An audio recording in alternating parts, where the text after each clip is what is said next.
Today we're talking about reading aloud to kids. I think as teachers or parents, we all know that it's important to read to kids, right? I mean, it opens new worlds to them and teaches them new vocabulary, and it helps them hear what good reading sounds like, all those sorts of things. But is it really as simple as just sitting down and reading the book? I mean, it certainly isn't a complicated process, but there are a few things to consider before your next read aloud. So, in today's episode, I'm going to give you 6 strategies to remember when you're reading aloud to kids. So, here we go.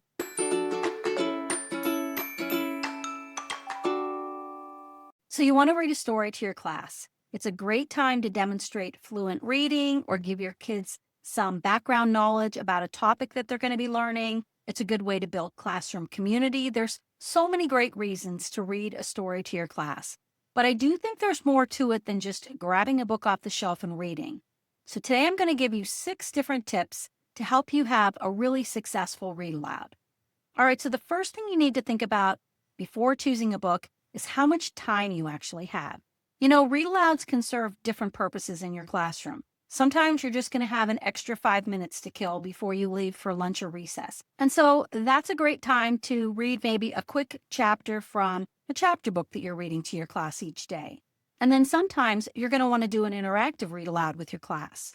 An interactive read aloud is when you're reading a story and then you pause at different places and parts of the story to introduce new vocabulary or maybe ask some questions about the story. And then sometimes those questions can lead to a class discussion. So you're going to need more time for that style of a read aloud. So usually you're going to need maybe 15 minutes in your schedule for an interactive read aloud.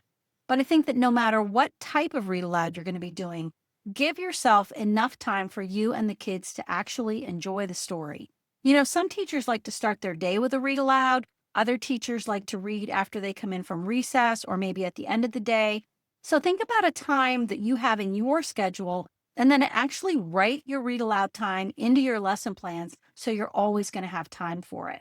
All right, the next thing that you want to think about is how to choose a good read aloud. There's lots of books on the market today, but they're definitely don't all equal quality read alouds. If I take my granddaughter to the book fair, I 100% know she's going to pick out some princess book or something about a TV cartoon like Bluey or Peppa Pig or something. But those types of books aren't what you want for your read aloud time. You really want to choose books that have a great storyline and beautiful pictures. In kindergarten and first grade, kids like books that have funny characters and a plot that they can relate to. So find books that have interesting characters and really rich vocabulary because reading aloud is a great time to help kids develop their vocabulary skills. So you're going to want to choose books with a few unfamiliar words so that you can introduce them to your kids to help them build their vocabulary skills. Kids also love books that are funny or with predictable text. And if you're not really sure where to begin, choose books that are written by favorite authors or an award-winning book. You can't go wrong with a book that's earned the Caldecott Medal of Honor or a Newbery Award-winning book. And then another great idea is to keep a basket of your favorite books with a seasonal or maybe a monthly theme right beside your chair on the carpet. That's also where you can keep a basket with a few of your favorite chapter books like Charlotte's Web or Charlie and the Chocolate Factory. Even though there aren't usually a lot of pictures in those kinds of books, kids really look forward to listening to a chapter every day. All right, next on your list is preparing for your read aloud. Can you just grab a book off the shelf and read it to your class? Yes. But if you really want to get the most out of your read aloud time, you need to do a little preparation. Think about the comprehension skills that you're teaching. Maybe you want to teach your kids about character traits, or maybe you're learning about the setting or plot, or maybe you're dealing with some kind of behavior issues in class, like talking too much or bullying. Taking some time to prepare ahead of time and choosing books with a purpose can help you teach those skills during your read aloud. And then always make sure that you preview the story before reading it too. Think about where you want to pause to ask questions. Or maybe there's a certain picture that you want the kids to look at and notice the details. Maybe there's a hint as to what's going to come next in the story, and you want kids to notice that. Make a mental note of where you're going to pause to ask questions, or even better is to put a sticky note inside the book to remind yourself of where you want to stop to ask those questions. When you're very intentional with your read alouds like this, you can use it as a time to really help kids become better readers. This is where they're going to see the things that they should be looking for and thinking about when they're doing their own independent reading. All right, number 4 is beginning your read aloud. Instead of just diving into the book, take a minute to show the cover and the title. Show kids where to find the title and point it out to them, how the words are usually bigger because it's the most important part of the cover. Show them how they can look at the cover to discover a little bit about the story and see if it looks interesting to them. If your kids are in kindergarten or preschool, this is when you're going to show them the difference between the front and the back of the book, how they hold the book and how they turn the pages. These are all skills that kids have to be taught before they can begin to read on their own. I think it's a good idea before you begin reading to give your kids a little explanation of what the book is about and maybe tell them some things to keep an eye out for as you're reading. Basically, you're just preparing your class for the story. All right, so tip number 5 is about what you should be doing during the read aloud itself. And the number one thing is to show the pictures. There's nothing worse than having a guest reader come into your class and they sit there and they read the book and they never show the kids the pictures. Have you ever had that happen? That is a surefire way to lose your class during a read aloud, and it's so frustrating to kids. So make sure you hold the book up high enough for the kids in the back to see and give them enough time to really look at the pictures.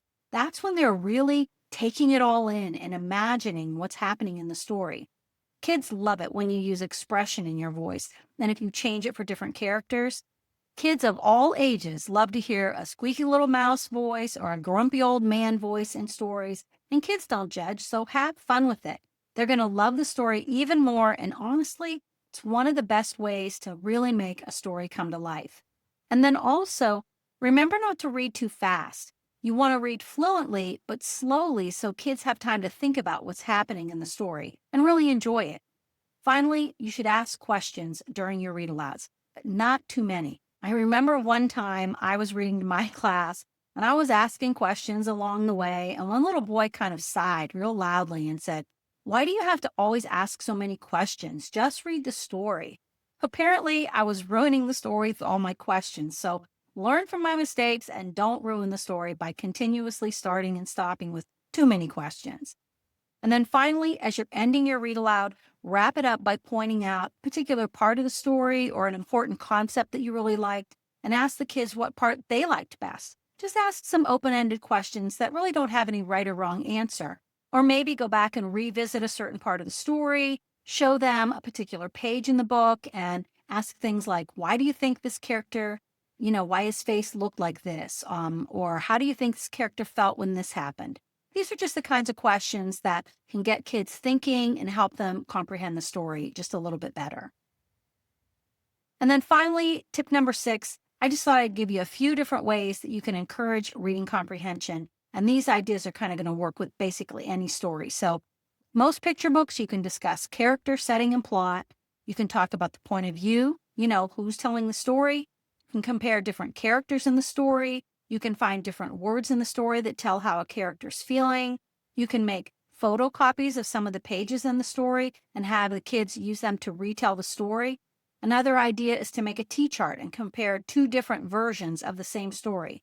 For instance, there's lots of versions of the gingerbread man story, so you could read a couple different versions and then compare them. And then you can also connect your read alouds to writing. You can have kids write about the adventures of the main character in the story. You could have kids continue the story by having them write what they think might happen next if the story were to keep going. You could have them write their opinions of a character in the story. There's just so many ways to connect your read alouds to writing.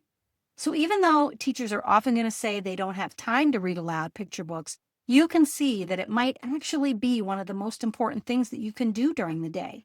Kids really look forward to it, and they can learn so many new skills. So if you're ready to do more reading to your class, but you aren't sure which books to begin with, I have a free monthly read aloud planner with books listed for every month of the school year with activities that you can do with each book. And you can grab that at firsteland.com/planner, or I'll put the link in the show notes. Okay, friends, that's it for today. I hope you'll take some time to read to your class this week. And let me know how it goes. Send me a message over on Instagram and tell me what books your class is just loving right now. Until next time, remember to make learning feel like play. I'll talk to you next week.